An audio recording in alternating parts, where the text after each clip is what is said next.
एक दिन राजा विक्रमादित्य अपने दरबार में बैठे थे।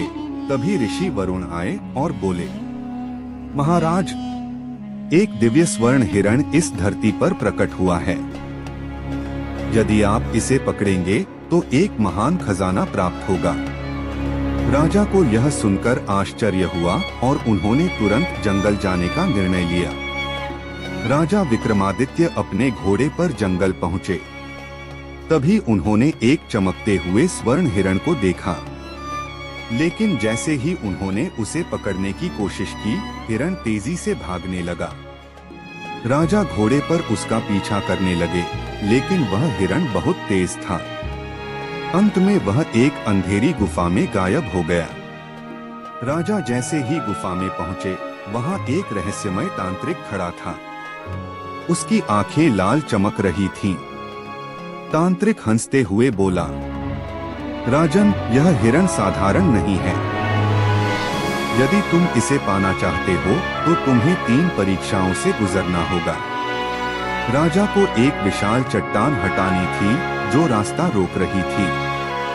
राजा ने पूरी ताकत लगाई और आखिरकार उसे हटा दिया। तांत्रिक ने राजा के सामने एक पहेली रखी।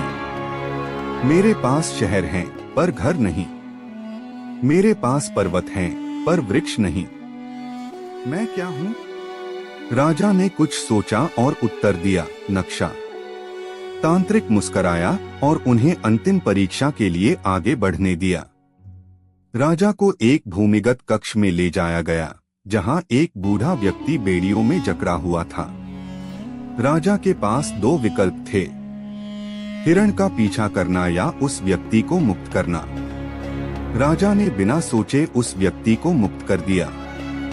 जैसे ही राजा ने उस बूढ़े व्यक्ति को मुक्त किया, एक अद्भुत घटना घटी। वह वृद्ध व्यक्ति स्वर्ण हिरण में बदल गया। हिरण ने कहा, हे महान राजा, मैं एक शापित देवता था जिसे केवल एक सच्चे और दयालु व्यक्ति की सहायता से मुक्त किया जा सकता था।